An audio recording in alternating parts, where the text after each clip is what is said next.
Good afternoon, and thank you again for joining us at The Mouse Says the Butler Didn't Do It. We are here recording the final few chapters. We may have several more sessions. It depends on what we are doing. And then we will see about going into a little history of the true town of New Hope. After that, we will continue on with another story written by me, Nico Scher, under the pen name of Cheryl Ann Butler. So once again, when last we met, Chris and Silver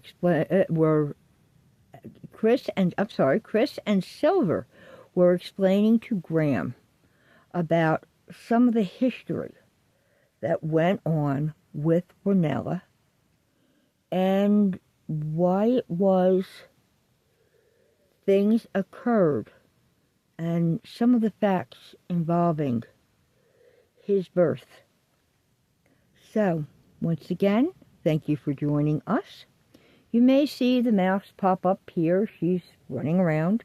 Chuck and Maggie are sleeping, so you may wind up hearing them snoring. And believe me, Chuck can snore.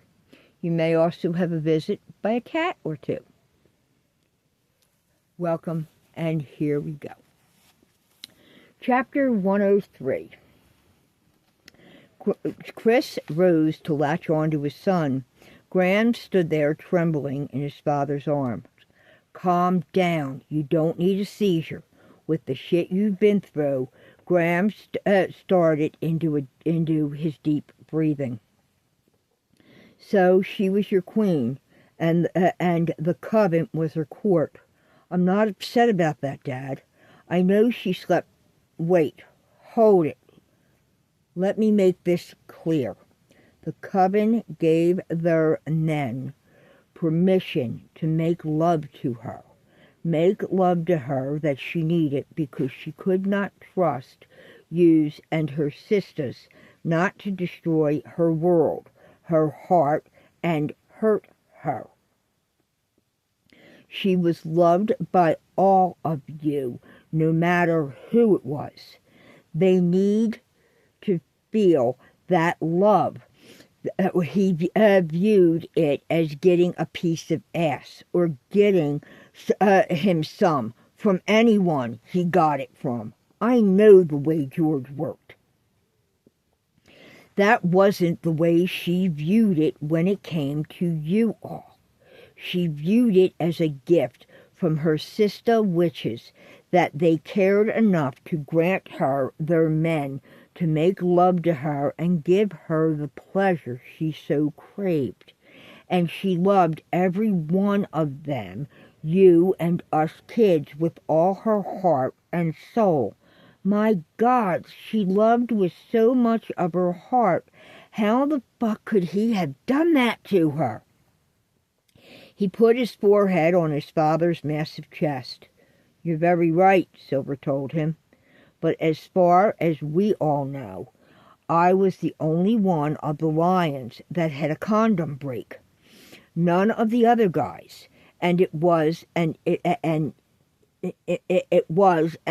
hold it, let me breathe. It was an immediate, oh shit, war stopping, and I'm keeping you safe. And we did. I pulled that bitch off. We tossed it. We got straight, and I held out my arms. She laid her head on my chest, and we watched the movie. That was all that happened. As for me, I've never had one blowout, Ghram. Silver is the only one who ever had that happen. None of us other guys, and we talked about it. We each checked the dates on them damn things because they can go bad. Ours was all brand new. We brought a shitload of them together, and the dates were good. That one was about 10 or 11 months old. It was from my old pack, so the elasticity was more than likely shot. That's why we checked all the packages for the dates. I remember tossing that damn box onto the table and said, "We got an issue." That's why we brought new boxes once a month, to make sure, and to keep her safe, Silver explained. Ghram staggered back to his seat. She got pregnant because he busted a condom and didn't give her the respect of stopping. He just kept going to give him his Dr. Feelgood moment, and she got pregnant, so that's why she married him, Dad? Both men nodded. We all felt he set her up. That fucker did, Dad. You can bet the world on it. Ghram scrubbed his face to disturb his beard. We couldn't prove a damn thing about it. Papu Theo felt the same way. He tried, like us, to talk her out of it. She, as you know, was Greek Orthodox from his side and Irish Catholic from her mother. She felt she needed to give the child a father and mother and not have it born out of wedlock, which, in my opinion, I'm sorry, that was a stupid move, the most stupidest move our queen could have ever made. Born out of wedlock. I'm sorry, Dad, but today, on average, the percentage of out-of-marriage birth is 40%. Auntie Lottie and I talked about it. It's higher for the Afro-American population in about 28% as opposed to 11% in the white population. But there's more couples living together unmarried now than ever. Storm asked if Destiny and I, if we were going to get married or just live together.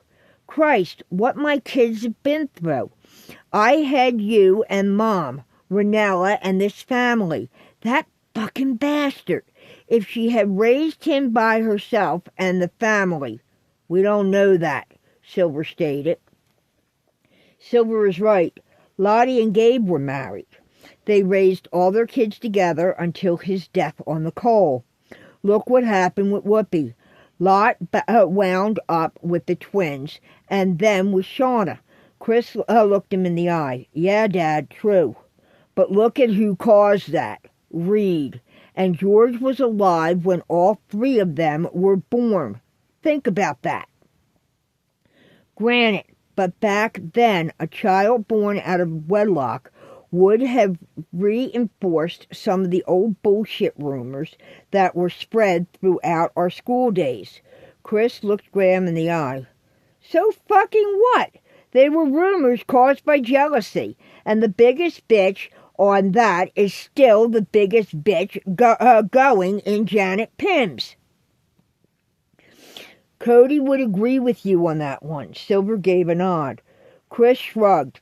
He's got his GED and graduated from some half-assed government school, the Federal University of Brazil, or something like that, and the US of A has got to recognize any foreign diplomas. His family made the connections for him. After they got married, he hardly worked the first 2 years, until Theo told him to get a job or get the hell out. And that was on Reed's first birthday, when he showed up at the children's party drunk off his ass to celebrate his son's first birthday, and his ass of a father and he were both drunk as a skunk. Old man Carlson started in some shit about Vietnam and accusing Papu, Abuelo, Paypa, and the old man about shit. Papu jacked old man Carlson's ass and took him out behind the barn. We all stayed out of it, and when the dust settled, the old man was dumped in his car by my father, our old man, and your great-grandfather in Pops, and your other grandfather, Theo. And George was told if his father ever came back on the property, he was leaving in a wooden box, in pieces. The 4 Vietnam vets meant business.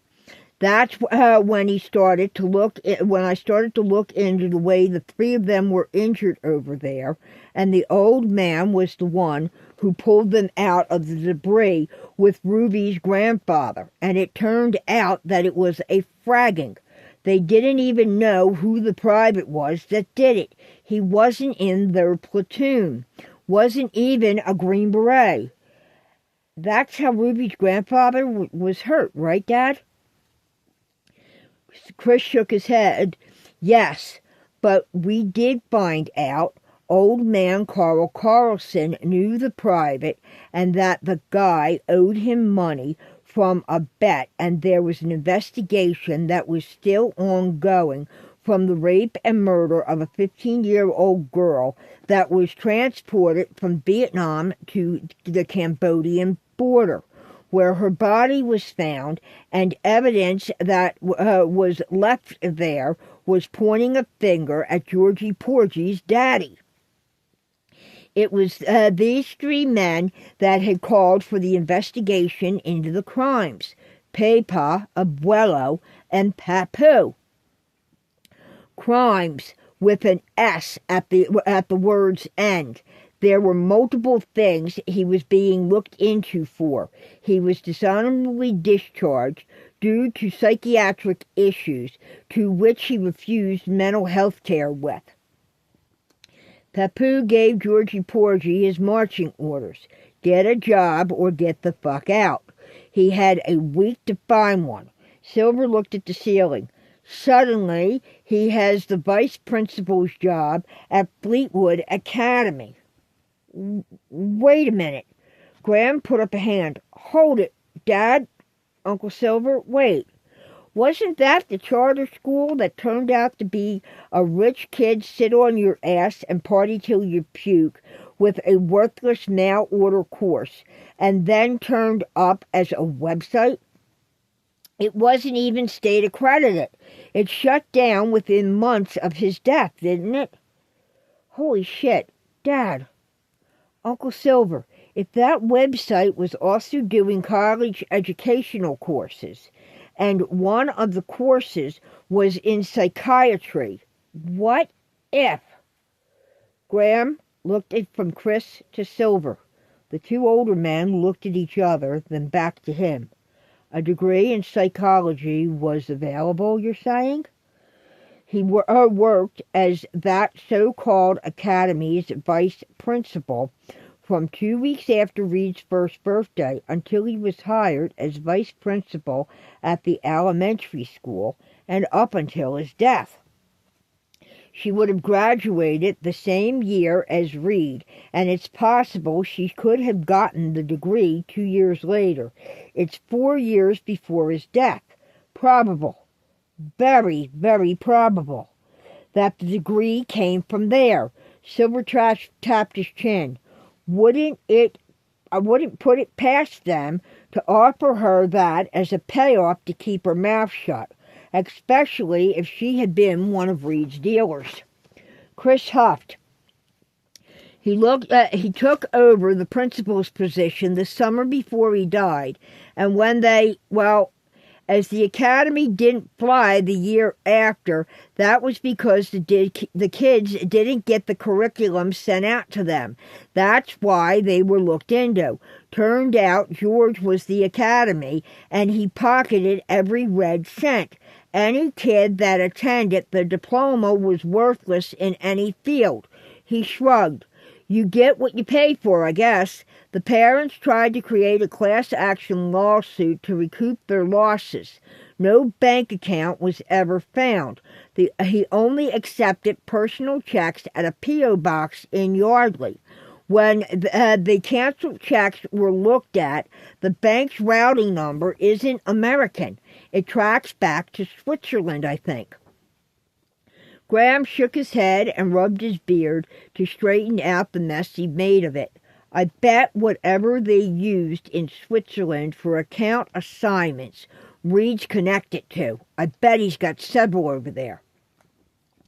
Probably the reason I get upset when you say the only hell your mama ever raised is because if Renella hadn't been that determined to be that much of a hell raiser and left one of us find the right one for her. Yes, don't get me wrong. Any one of us and our ladies would have given us permission because she was so loved by all of us. If we couldn't have found her Mr. Right, we would have been glad to give her a child. But she went and stepped out on us that night. We were working on it, but she couldn't wait. She brought that hell-raising bastard of a con man and child rapist, a sexual predator, into our midst. And the one he procreated carried it to the next generation and harmed my son, grandsons, and granddaughters. Not to mention, as you know, Chrissy. And it's all because you are mine. Dad, I won't ever say it again. Ghram cracked a smile. But, Paycheck was your favorite singer. Chris laughed. Second favorite. You forgot about the hag. Merle Haggard and his Mama Tried. Means a hell of a lot to me, too. Bubby Esther always said if I didn't cool my jets over the shit with George, I would be facilitating the chorus line in the song and break her heart. She was right. I probably would have eventually murdered him, especially now that I know what he did to my son and was fully into what led to the shit we're having to help my grandchildren through now. He's got you there, son. No doubt in my mind. Things would have continued, and your dad here be doing life and the rest of us with him, 'cause we would have been right with him. We would have been the New Hope gang, like Mr. Genovese talks about with the mob guys in prison, and he knows. He was a bodyguard for Frank Costello and saved the man's life when an assassination attempt took place in 1957. Silver chuckled. Mr. Vinny? Are you saying? Wait a minute. Mr. Vinny is mob? Ghram asked. Yes. So's your great-grandfather. Pops was part of the Winter Hills, and yeah, he did not like Whitey Bulger. The ass made a pass at your great-nana. He went to Mr. Bill Murphy about it and was introduced to Mr. Gino Vinci. Guess what? They knew each other prior as they served in WW2 together. So, Pops is why he retired down here?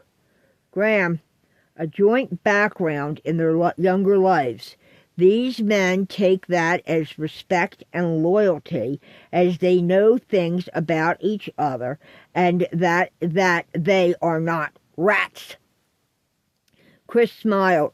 Like with the lions, we know each other's secrets and will take them to our graves. Well said, brother. Silver opened the door and growled. We got to get into the kitchen to eat before Iz sits down for seconds. Or thirds, Chris agreed. Or fourths, was Gram's retort. The Wizard of Iz can put it away. I'll be with you in a minute. I need to call Perry and set up some appointments. Chapter 104. They walked into the dining room to see the empty table. Shit, came from Silver. Isadore Randolph Anapy! There was a chuckle. Then, they're not here. Your platters are in the oven keeping warm. Ethel smiled as she brought out cold juice from the fridge and poured them each a glass while Tootie poured the coffee. Chris went into the kitchen to return with a tray to set the plates on the table. Where's Chrissy? He asked as he sat. Tootie, sweetie, are you okay? She nodded. Yeah, Grandpa, thanks to Daddy and Mama. She turned to Ghram. Daddy, Mom left for work. She said she has a wedding tomorrow and the bride, I think the bride asked if she could figure something about a hairstyle for a 2-year-old flower girl that likes to make mud pies and can give you the names on the Phillies roster and is insisting that she's wearing an Eagles ball cap down the aisle. And Aunt Liliana is trying to figure out how to incorporate green and white carnations into a full-color themed flower girl basket. Does that make sense to any of you? Ghram chuckled and shook his head. That would be Mary Catherine's little sister, Ellie. She's a tomboy at heart. All of Dallas and Sager Torque's girls are. They've all played soccer, softball, volleyball, and Mary Kate was on the wrestling team when she and Stevie were in junior high school. Ellie is a die-hard Eagles fan. As little as she is, she bleeds Kelly green and white, so the green and white carnations make sense. They're Eagles colors. She is also Izzy's goddaughter. Thank you, sweetie, for letting me know. What do you have going today? Nikki looked up at her. Box duty, right, sis? She nodded. I'm to talk to the real estate agent and accept the offer. Then I'm going to hunt down boxes and find the storage unit place that Storm stuff is located in on the internet and get directions to it in Vineland, New Jersey. Nick, RCC, and I are going to start to pack up the house. Yep, now that we got a family and a home where we want it, and I got a cool big brother, Chris looked at Ghram. Vineland, I think that's a good idea. If we could get another unit or two there, it would allow for easy transport, and Tootie could... What do you think, sweetheart? He looked at his granddaughter, then to her father. We could get together and pack up the place and use our vehicles. We have enough pickups and vans and minivans.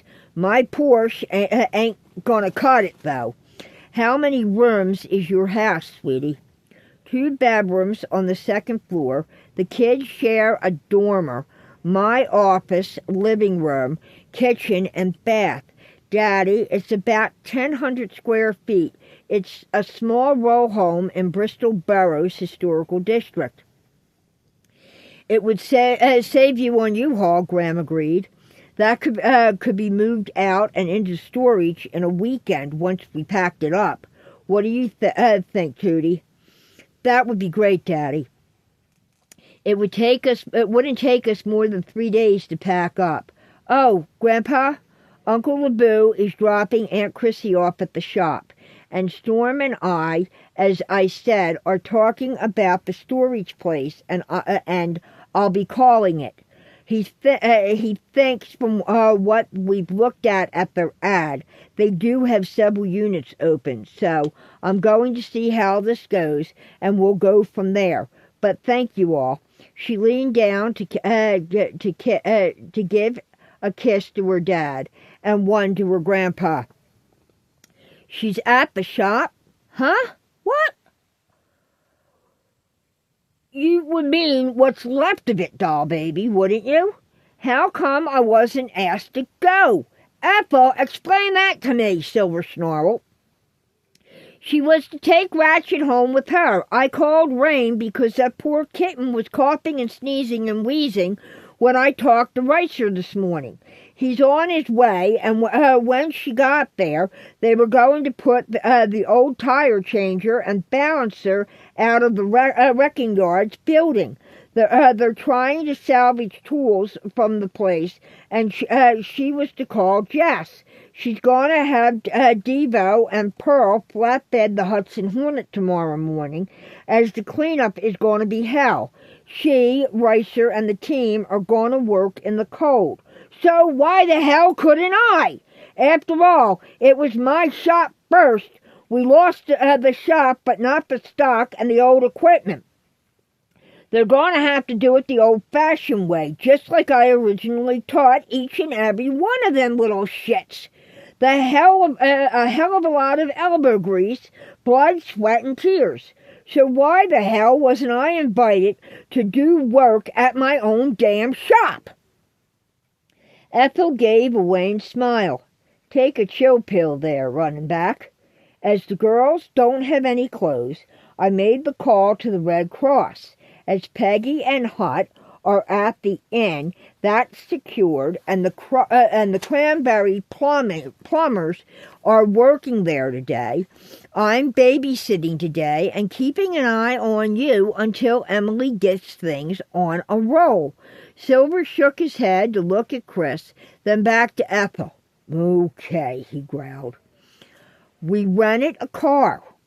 Actually, borrowed it is a better word, and it was borrowed from Edward for is and plea. He's going to carpool with John to the witch shop, and they will be picking up Emily to take her in until they can get some wheels, and you guys can replace Irish Whiskey Go-Go too, and with that, Irish Whiskey Go-Go 3. She's already made the call to the insurance company and has her eye on a 2011 that the guy wants less than $4,000 for. No, they ain't air-cooled. She'll throw a shit fit with that thing. Silver blinked again. Well, anyway, she's also looking at an older vintage Bug that turns out to be her original Irish Whiskey Go-Go. It's been in storage since the mid-2000 teens. She found that old girl? Ghram asked. Yes, and it still has the roof rack still on her. Whichever one she chooses, and I would bet it's her girl. Her 64 is going to come back into this stable. They need work, and she has you and the team for that. The shop team doesn't want you out in the cold weather and around all that frozen ice and the cold water with those hands of yours. You know those hands of yours are special to them. You were one hell of a running back, and you never dropped a ball. They worry about the best auto shop teacher any of them ever had and the best man to ever work in that field. You are such a stubborn old warrior, Silver Bear. Silver smiled at the compliment and blinked again. Destiny called Lottie. While you all were handling things, she came over to check on Iz.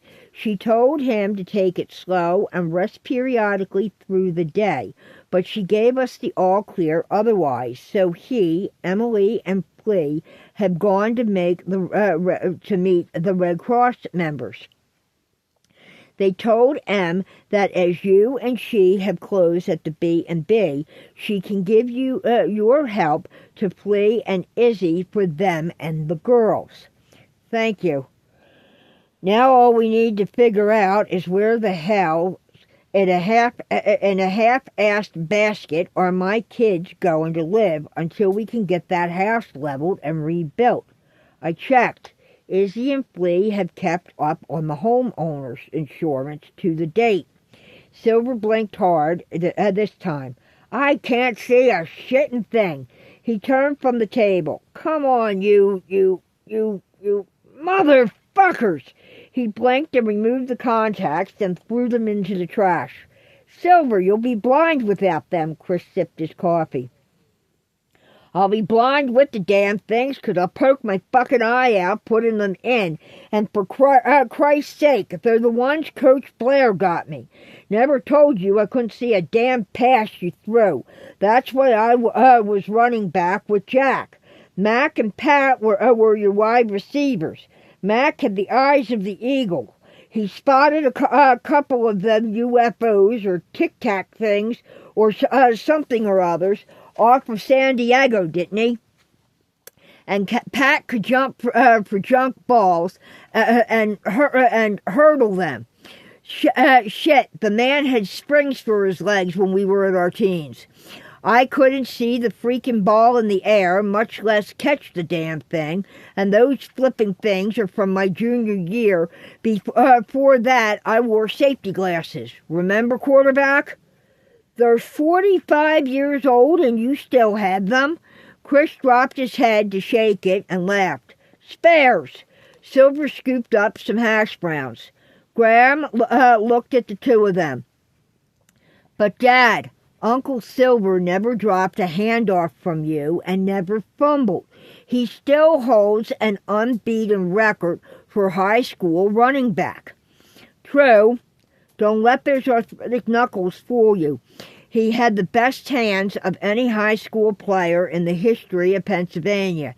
And if I was ever in a brawl, him and the guys from my front line is who I want backing me up, no matter what. Ghram, I just thought of something. What's that, Mom? He picked up his coffee. Yesterday morning, you had a flash, a vision, or a premonition. Thanksgiving morning, the caretaker's house. You said about Storm's childhood bedroom. Dad or someone said about Renella's things never being moved or packed up. You said we should do that, but didn't know why. You got the feeling that something was going to happen and someone would need it. You aren't schooled in that part of witchcraft. Son, the fire. You sensed Izzy and Flea would need a place, and so would the girls. Holy shit, Effie, you're right. Chris looked at the startled face of their son. Oh, fuck me. It's okay. We'll get Aunt Sonny and Stevie to work with you. Renella did things like that and didn't figure it out until we were in our mid-teens. You inherited it. Ethel poured in more coffee. Storm walked into the kitchen using the walker. His hair was still damp from the shower. Sit, I'll pour you some coffee and I'll brush and comb that hair, Tootie told him. She poured him a mug and set it for him, then took the brush, comb, and bands he'd brought with him from his bedroom. Storm sat. Thank you. Grandpa, I heard you say about having your front line back you in a brawl.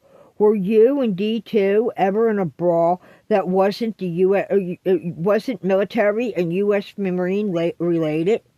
He settled at the table. Silver and Chris didn't say a word. 105.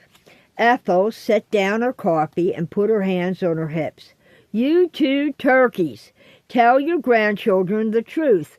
Judah Christian Constantine Connolly Calhoun and Silver Bear Anape, who my daughter's middle name of Silverbell is for. Yes, Storm, RCC, Nikki, and Tootie. She looked from one grandchild to the next. They had been in several brawls, non-military related, and the Lions' front line backed them, and I can name many, along with the dates and the celebrations that followed. Your Meemaw Ranella has them all listed in her diaries so that they are properly recorded, and there is a full account of each and every one, blow by blow, play by play, hit by hit. She should have been a reporter. She was that good. Yes, these lions kicked ass and took names. She poured Chris more coffee, leaned down to kiss his blushing cheek, and filled Silver's cup to set the pot, then opened the refrigerator to retrieve the orange juice, and poured 4 glasses for Storm, RCC, Nick, and Tootie. You 4 need the vitamin C, and here's a nugget. These men as teens were known as the Iceman and Crazy Horse. People feared the two of them going off and then to be backed by the guys. Look the F-U-C-K out. Thank you, Nana. Nick sipped his juice. Thank you, Grandma. Gammy? RCC gestured with her fingers to her lips in ASL in the sign of thank you. You're all welcome, sweethearts. Thanks, Grammy. Tootie started to brush Storm's hair. So you had a take-no-prisoner attitude, Grandpa and Uncle Silver? She untangled a knot and continued to brush, both on and off the field. If someone made the wrong move on a lioness, their claws got unsheathed and the fur would fly. Hey, Silver looked over his shoulder. As I recall, you lionesses had a WWF over-the-top rope battle royal King of the Ring cage match, death throw and coffin match up at that Stanford Academy finishing and prep school with the Red Hawks during the game of in that freaking blizzard on that freaking Saturday evening game in December of our junior year. Auntie Lottie, Mama Licorice, said to ask you about that, Storm smiled. Did she now? She broke 2 toes in a landing that day and tore a muscle in her wrist during that particular incident, Ethel nodded. I remember it well. Yeah, I remember that. As a matter of fact, you split my lips when you threw your head back and caught me with that big wooden pony mane thing, Chris gestured, with the lion's head ornament that was on top of it that you used to hold all that thick, beautiful auburn hair of yours out of your face with. Chris touched a scar that ran along both of his lips. His upper lip scar was a little more predominant as it was busted open by Sonny with a barbecue grill spatula years after the original injury. That's why you keep your helmet on until you're in your locker room, Calhoun. Served you right. You shouldn't have yanked me off of Nellie Simpleton Sambola, and the one who had the hots for you and still does. Sorry, sweetheart. She nodded to Tootie. The one and only Buffy Maytag back then before Berkshire. The Buffinator, Ethel growled. Tell it like it is, Grammy. She deserves it at both barrels. Thank you, doll. I think I will. The one and only Buffy Maytag, now Maytag Berkshire. If I didn't, you would have killed them both, and our granddaughter and one of your grandsons wouldn't have been in this dining room. He pointed to her behind Storm as she worked on his hair and sipped his coffee, and nodded at Nicky, then to RCC, who sat across from him. Silver set his fork down. All you got was a busted lips, Calhoun. Complaints, complaints, complaints. And the fact that the old Buffinator still has the hots for you. Let her Redsy here clobber her a good one, and it'll be over for another 40 years. That split lip took, what, a week, 10 days to heal, and 4 stitches? He held out his left hand and pointed to the nasty scar between his thumb and forefinger. You see that, kids? Ghram? He twisted it to show both sides of the scar. 42 stitches to sew that hunk of meat back in place. Almost 47 years later, and there's still no feeling. Storm's eyes went wide. That's sick, Dito. Yick! Came from Nicholas as he wrinkled his nose. Oh, Uncle Silver, that had to hurt. Tootie reached for juice to take a sip. RCC whimpered. Ghram put his arm around his daughter and hugged her. It's okay, doll. Silver leaned in to squint. RCC nodded and took a sip of her juice. Uncle Silver, I never noticed that before. What happened? Ghram leaned in to place one elbow on the table. Seeing the look on Ethel's face, he removed it rather quickly and rested his forearms on the table's edge to pick up his cup while still holding onto his youngest daughter. Sick. It hurt like hell. Don't ever put your hand near your girlfriend's teeth when she's got a fistful of dippy blonde and pom-poms are flying everywhere and you can't see a damn thing 'cause of 90-mile-an-hour winds and a nor'easter coming down on you. Your girlfriend bit you? Trudy was wide-eyed as she finished the brush and picked up the comb. The entrance door slammed back against the wall, then slammed shut. Sorry, wind caught it, and I heard that, you turkey hawk, and no. Emily walked into the dining room from the hall as she removed a borrowed jacket from Ethel, his fiancée, now his wife of 43 years, sunk her teeth into him. Ouchie! RCC wrinkled her nose. Ouchie is right, sweetheart. Poor dear, none of us could see what we were swinging at, or biting for that matter. The storm was that bad.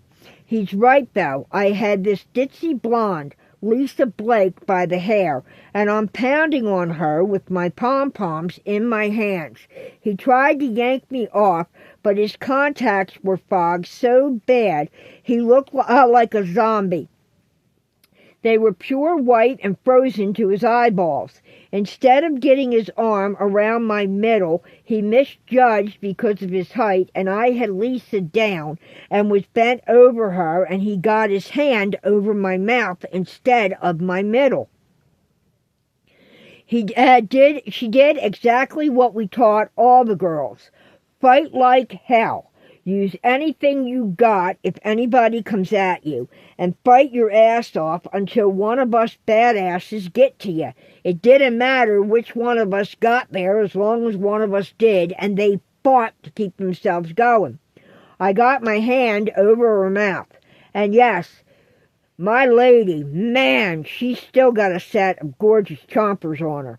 I got bit, and she tore that chunk of beef loose from me. She didn't let go until I started yelling in Arapaho. I tasted blood and heard his words and thought, please don't let me have taken his left ring finger. I let go, and right quick, then and there, and I got lifted and tossed, and that bitch aimed a kick at my man's groin. His thigh and cup deflected it, and I was right back in there. And as she gained her feet, she charged me. I sidestepped like I'd seen the guys do, and gave her a shove as she was going past. What the Eagles call the brotherly shove, or the tush push, didn't have nothing on the one I gave her ass. The tush push. Chris raised his coffee in a salute. Right.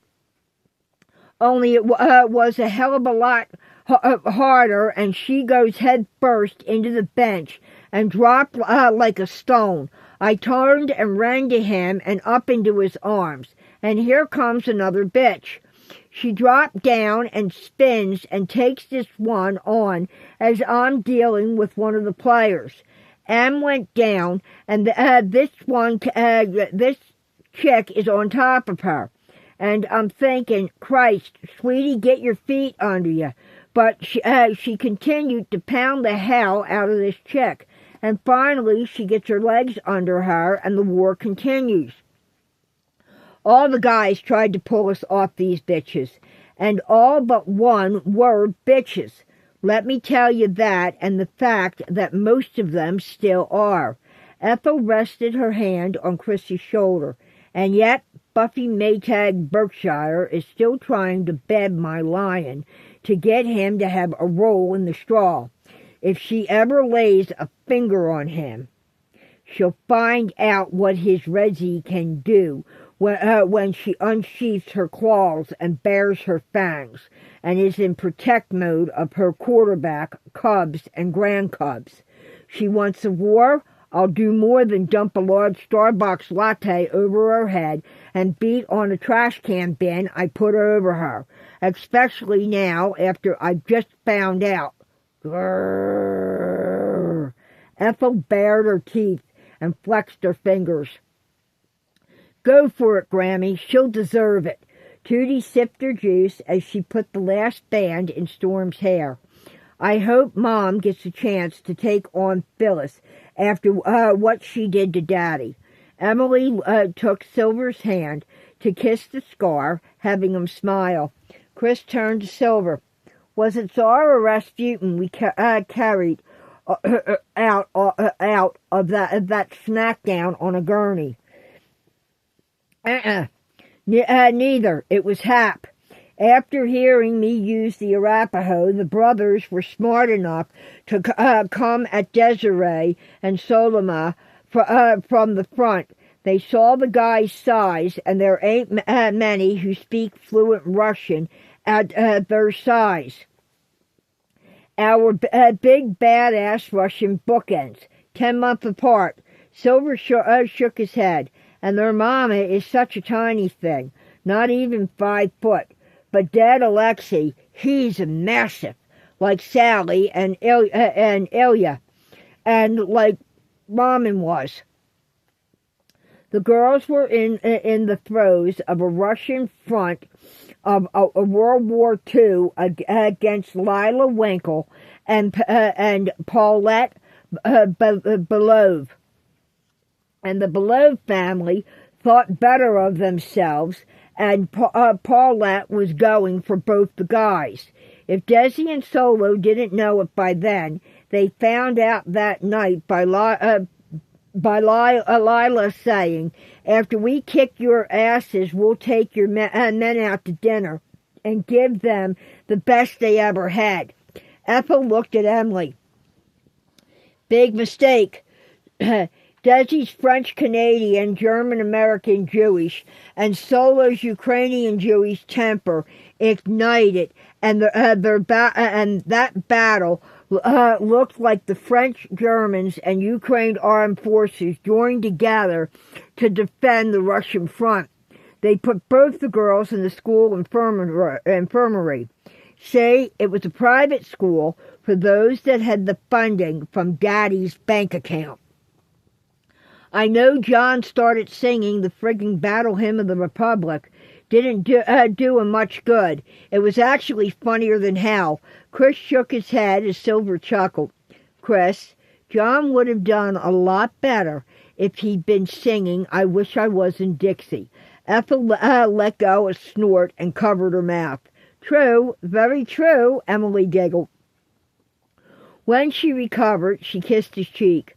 Chris, babe, that's when he found out Maggie May Bell Hood was not to be as God-fearing as he thought she was. And sometimes she had no filters to use. God, I love that rebel Southern belle. She giggled, setting off a guffaw from Emily.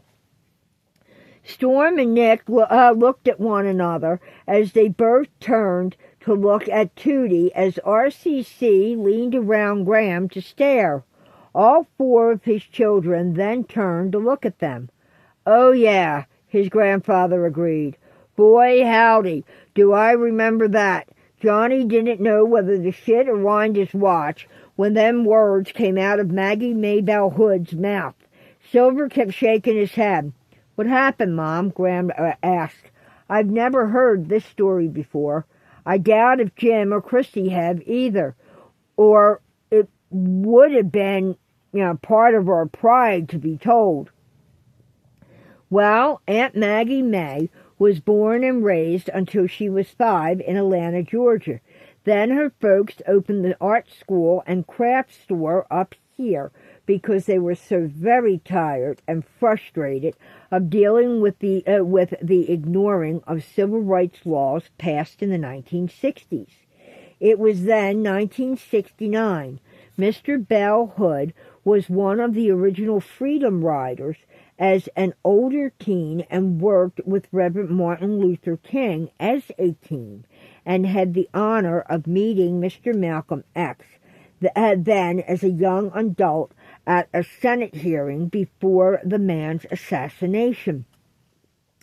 He was with Reverend King when the two men met and shook the man's hands and highly respected both of them, and was not able to live with what was happening in his beloved South, and wanted to raise their two children to respect all peoples and not have them see the old Southern bigotry and the two-sided ways of the law. Civil rights era and what happened in To Kill a Mockingbird, and then to go set a watchman, right, Grandma? Tootie sipped her orange juice. Right, exactly right, and exactly what Harper Lee wrote. You know, they were both teachers and both descendants of slave-holding families, which both deeply regret, and wanted to apologize when they moved here to Papa Sidney and Papa Jonah and Mammy Sadie Springfield, which they did, and we all had to explain to the Springfields why the apology, to which Pappy and Mammy accepted it and told them that was old stuff. We need to start anew. Ethel rested her hand on Chris's shoulder. The Bell Hoods had been helping to take care of them ever since. Emily smiled. Yeah, he turned to his children. That's the store on Market, 4 doors down from Aunt Desiree's framing studio. Aunt Maggie's younger brother, Uncle Rodney, is married to Dad's sister, Aunt Molly. They have their kids help and run the store. And Alan and Bobby, their grandchildren. Tootie, you'll be working with them with PayPal in the gardens. And Betty Lou reads to Mammy and helps Pappy with the newspaper article scrapbook as he came back from World War II with injuries to his hands and his leg. Uncle Rodney is an art professor and Aunt Molly is a special needs teacher. Him at Temple University and she at the George School. He sipped his coffee as he turned back. Okay, so what happened, Grandma? Storm drank his juice. He's singing Glory, Glory, Hallelujah, the saints go marching on. Maggie May decks Claire Jones, and as she grabs Meg by the hair, Meggie elbows her between the boobs, yanks her hair loose, and drops down so that Claire, as she lunges at her, she flips over her and lands in the snow pile, and Meg grabs her by the skirt panties, which I might add Colette designed. We all wore those back then, and Maggie gives her a wedgie. She wheels and looks poor John in the eye and shouts, "You damn dumbass Yankee, don't you ever sing that to me in the middle of the Battle of Manassas. Your fleckin' Sherman burned my hometown to the ground. My granddaddy was General James Bell Hood." Just then, Claire got to her feet, and John yelled, "Behind you!" Claire got the wedge loose, I guess, 'cause she grabbed Meg by the mop of that look-alike frosted Dolly Parton hair of hers, which, to this day, she now wears with an elegant shade of pink. Maggie had been hiding her beautiful Southern accent for all those years she lived up here, but no more. She cut loose with this rebel yell that would have made Daisy Duke proud and laid that girl out cold even as she lost a fist of hair. John stopped dead in his tracks. That's why when they had the kids, she got her way with who they were named for and their nicknames. Roberta is Cricket and is for Robert E. Lee. Jeffersina Flea is for Jefferson Davis. Our Mosquito, or Skeeter, is Martina for Reverend Martin Luther King, Jr. Zexus is the Grasshopper, or Hopper, and is named for Malcolm X. And their CD, or Chigger, is named for the great attorney Clarence Darrow, and his first name is the male continence of and for one of your aunties. And that's what the other funny thing is that took place with this brawl. Claire transferred a couple of weeks later and apologized to Maggie May. John's older brother, Peter, met her the day she approached them at the Oxford Valley Mall to tell Meg she was sorry. Claire and Peter had been married for 29 years now, and Claire helps at the worship center with Maggie and is the Sunday school, preschool age, and nursery teacher. They have grown close and still have a good old-fashioned laugh about the brawl, and that's your Aunt Claire. The best, though, was the way Mac found out Sonny was a true, honest-to-God psychic. Emily said as she and Ethel high-fived. Tootie stepped back. Oh, this is going to be good. I think Stevie told me this one. Oh, very true, Ethel agreed. She's got this girl. It was Jeanette Pims. Yes, it was Janet Pims. She saw the look on Graham's face. She's still a sneaky-ass bitch. Wouldn't trust her as far as I could through this house. She nodded to the wide-eyed look of her grandson. You, I take it, have met one of her grandsons. Light made a pass at Kimmy before I met her, and Harley got detention for decking him. He's the same age as us. I don't know. He's trouble, but kinda, I don't know. I don't think it's his fault. At least Scout says there's something with his mother. He's got 2 younger sisters, and he's highly protective of them. There's something there. He did apologize, but it's that family. When he's out of school and away from them, Harley said he's totally different. Real quiet, and the 3 of them, they don't like to go home. They usually hang out at Central Park until they have to. They were only 14, and it wasn't a normal pass. It wasn't just, would you like to go out to the movies? But he put a hand on her back and slipped it down to her bottom. I would have broken his arm, not just decked him. Mr. Garble would have killed him, and it would have been, and if it, and, I'm lost, Dad, hold on.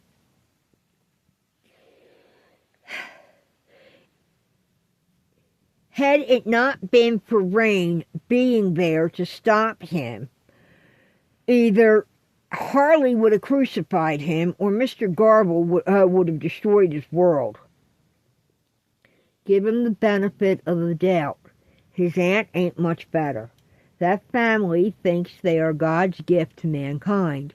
Stevie had an issue back in school with a few of them, including Thurston W., which I still feel bad about, even though I apologized for the stuff he was pulling and told him to knock it the hell off, or he could find somebody else to date. I did slam my books over Willow's head when she called Stevie Sabrina. Only, well, I kind of put a little too much oomph into it and laid her out cold coming out of the gym, and got a 2-day detention. Tootie chewed her thumbnail. Chris busted out laughing. She takes after you, Effie. Oh, you would say that. She giggled and gave her granddaughter the thumbs up. But that's more of a Ranella move than me. And the extra oomph may have been a little witchcraft in there. Uh-oh. Tootie looked at her father. The man simply shrugged. Well, we'll work on it, he smiled. Thanks, Daddy. And there we will end our story for today. I hope you enjoyed it. If you liked it, please hit the like button. If you want more of this, of the mysteries that I write, which there is an entire series that will keep us going for a long while, please hit subscribe. I hope you enjoyed it. Come again. We will see you later, and have a blessed day.